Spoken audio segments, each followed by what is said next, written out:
Everyone, আমার আরও একটি নতুন ভিডিওতে তোমাদের সবাইকে স্বাগত।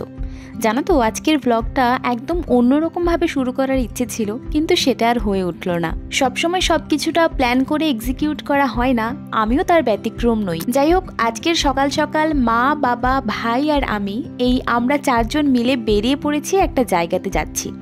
অলরেডি তোমরা যারা শর্টস ভিডিওগুলো দেখেছো তারা আশা করি আন্দাজ করতে পারছো। আচ্ছা, যারা এখনও বুঝতে পারছো না তারা গাড়ির সামনে ওই যে বাসটা যাচ্ছে ওটা দেখে গেস করতে পারো। না না, আর সাসপেন্সে রাখবো না। আসলে আমরা যাচ্ছি কলকাতাতে। আর এই যে মেডিকেল কলেজটা দেখছো, এটা উলুবেড়িয়াতে। কলেজটা একদম নতুন সেটা জানি, বাট স্টার্ট হয়েছে কিনা বলতে পারবো না। আমরা কলকাতা ঢুকে গেছি, বাট সামনেটা শুধু তোমরা দেখো কি লেভেলের জ্যাম। আর যত জ্যাম বাড়ছে আমাদের মধ্যে টেনশনটাও তত বাড়ছে, কারণ আমাদের একটা জায়গাতে প্রপার টাইমের মধ্যেই পৌঁছতে হবে। আচ্ছা, আর বেশি হেয়ালি না করে তোমাদের সাথে শেয়ার করেই ফেলি যে আজকের আমরা কলকাতাতে কেন এসেছি। টিসিএস গীতবিতানে ভাইয়ের পড়েছিল একটা এক্সাম সেকেন্ড হাফে, আর কেন টেনশন হচ্ছিল সেটাও বলছি। কারণ 11টার মধ্যেই গেট ক্লোজ করে দেবে, আর আমরা পৌঁছেছি 10:50, মানে মাত্র 10 মিনিট বাকি ছিল। আর এখানে যে কজন গেটের বাইরে দাঁড়িয়ে আছে দেখছো, ওরা সেদিন ওই এক্সামটা দিতেই পারেনি, কারণ 11টায় গেট ক্লোজ করে দিয়েছিল, আর ওরা এসেছিল তার 5 মিনিটের মধ্যেই। অনেক রিকোয়েস্ট করার পরও ওদেরকে ঢুকতে দেওয়া হয়নি। এই জন্যই জীবনের টাইম ম্যানেজমেন্টটা ভীষণভাবে গুরুত্বপূর্ণ। তার সাথে এটাও ভাবছি কত দূর দূরান্ত থেকে ওরা এসেছিল 2 চোখ ভরা স্বপ্ন নিয়ে, পরীক্ষাটা দিয়ে একটা চাকরি পাবে সেই আশায়। কিন্তু পরীক্ষাটা দিতে পারলো না, সেজন্য খারাপও লাগছে। ভাই পরীক্ষা দিয়ে বেরোনোর পর আমরা সবাই মিলে বসে একটু টিফিন করে নিয়েছিলাম। তারপরেই আমরা চলে এসেছি একটা ভীষণ সুন্দর জায়গা, সেটা হচ্ছে ভিক্টোরিয়াতে। বাবা ওদিকে গেছে টিকিট কাউন্টার থেকে টিকিট কালেক্ট করার জন্য।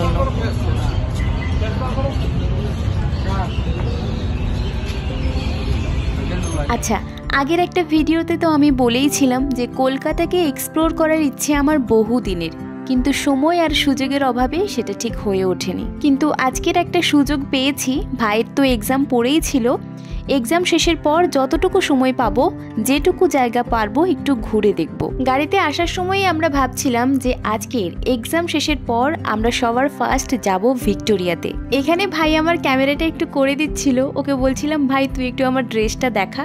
আসলে এই ড্রেসটা আমার শাশুড়ি মা আমাকে পুজোতে দিয়েছিল, তখন তো পরা হয়নি। ভাবলাম আজকে যখন কলকাতা যাচ্ছি তাহলে এই ড্রেসটা পরেই আমি কলকাতাতে যাই। আমাকে কতটা সুন্দর লাগছে সেটা আমি জানি না, বাট জায়গাটা ভীষণ সুন্দর। ফোনে, ভিডিওতে, রিলসে প্রচুর দেখেছি ভিক্টোরিয়াকে, সেখানে তো সুন্দর লাগেই, কিন্তু বিশ্বাস করো নিজের চোখে দেখার মতো না কিচ্ছু হয় না। এখানে এলে কিন্তু তুমি আমার মতোই প্রচুর কাঠবিড়ালি দেখতে পাবে।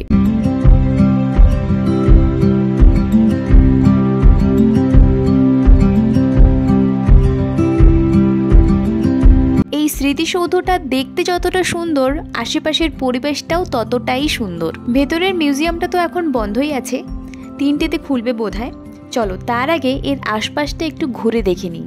আর ওই যে দূরে দ্য 42, কলকাতার সবথেকে উঁচু বিল্ডিং।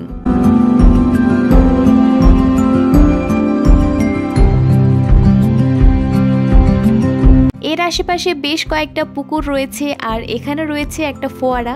অনেকেই ফটো তুলছে, আমিও তুলেছি। আর একটা সুন্দরতা দেখাই চলো।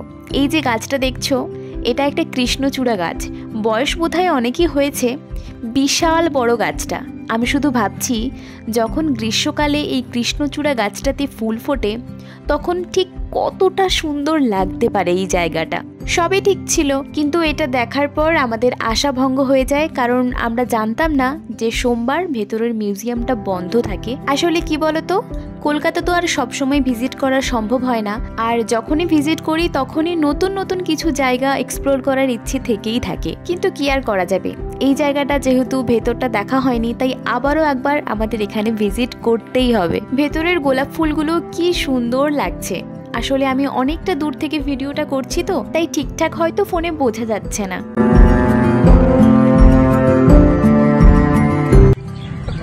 তো আজকে আমি আমার ফ্যামিলিদের সাথে তোমাদের সবার পরিচয় করিয়ে দেব। আমার মা, বাবা, ভাই আর আমি, এই 4 জনে মিলে আমরা আজকে ঘুরতে এসেছি বলতে ভাইয়ের এখানে এক্সাম পড়েছিল, তো শুধু ও কেন আসবে, এক্সামের পর একটু ঘোরাও হয়ে যাবে, তো সেজন্য আমরা এখানে এসেছি। যদিও ভিক্টোরিয়াটা আজকের বন্ধ, সেটা আমরা জানতাম না, তো ব্যাড লাক, কি আর করা যাবে। তো এটাই আমরা ঘুরে একটু এনজয় করছি সবাই মিলে। হ্যাঁ, ওটা আমি দেখিয়েছি অলরেডি ভিডিওতে। তো চলো, জায়গাটা ভীষণ সুন্দর, আমার তো ভীষণ ভালো লাগছে। মা, বাবা,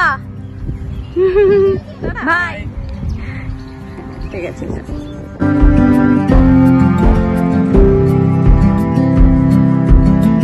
ওখান থেকে বেরোনোর পর আমি হাওয়া মিঠাই দেখতে পেয়ে গেছি, যেটা খেতে আমার ভীষণ ভালো লাগে। হাওয়াই মিঠাই বললে হয়তো অনেকেই বুঝতে পারবে না, এটাকে কটন ক্যান্ডি বলে, and I love cotton candy. আচ্ছা, তোমরা কে কে আমার মতো এটা খেতে ভালোবাসো সেটা অবশ্যই আমাকে কমেন্ট করে জানাও।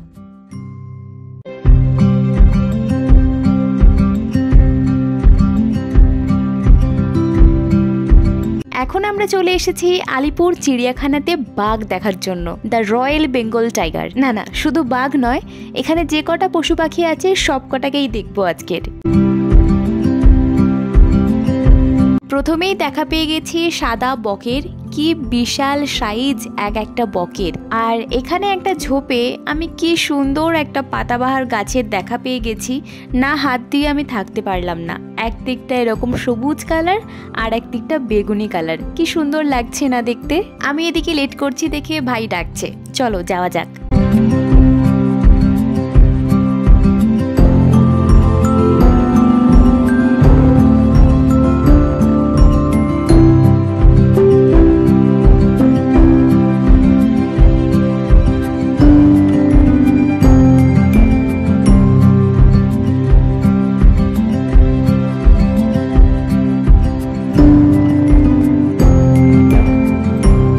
বিকেল এখন অনেকটাই গড়িয়ে গেছে, আসলে হালকা হালকা শীত পড়তে শুরু করেছে, তো তাই বেলাটা এখন অনেকটাই ছোট হয়ে গেছে।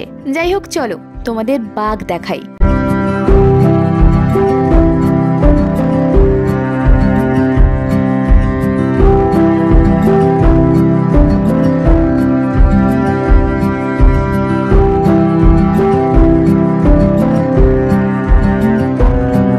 আর এখানে লম্বা হয়ে শুয়ে আছে একটা সাদা বাঘ, তার পাশেই রয়েছে আরো দুটো বাঘ।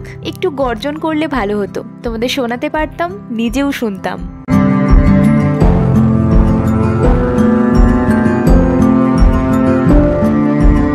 আর এখানে শুয়ে আছে কুমির, পরপর অনেকগুলো কুমির এখানে শুয়ে রোদ পোহাচ্ছে। আর ওদের এই রোদ পোহানোটা দেখে না আমার ছোটবেলার একটা গল্পের কথা মনে পড়ে গেল, আব্দুল মাঝির গল্প কাঁচি বেদুনি, মনে পড়ছে তোমাদের? যাই হোক, চলো এবার আমরা সোনার হরিণ দেখব।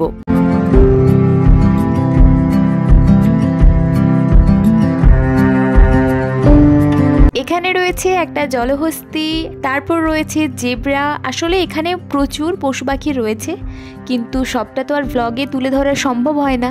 আর ইতিমধ্যে আমার ফোনের চার্জও 20%-এর নিচে নেমে গেছে, তাই ভীষণ ভয়ে আছি ফোনটা না সুইচ অফ হয়ে যায়। ওখান থেকে বেরিয়েই আমরা বাড়ির উদ্দেশ্যে রওনা দিয়েছি। আর আসার পথে কোলাঘাটে একটু দাঁড়িয়েছিলাম চা খাওয়ার জন্য। এটা আমরা প্রত্যেকবারই করে থাকি, কোলাঘাটে একটা টি ব্রেক নেওয়ার জন্য। আই থিঙ্ক এটা শুধু আমরা নয়, এটা বেশিরভাগ মানুষই করে, যাওয়ার সময় বা আসার সময় কোলাঘাটে দাঁড়িয়ে একটা চা খাওয়া, সাথে সারাদিনের ক্লান্তিটা একটু দূরে সরিয়ে রাখা। যাই হোক, চলো আজকের ব্লগটা আমি এখানেই শেষ করছি। দেখা হচ্ছে তোমাদের সাথে পরবর্তী কোনো ভিডিওতে। আজ আসছি, টাটা।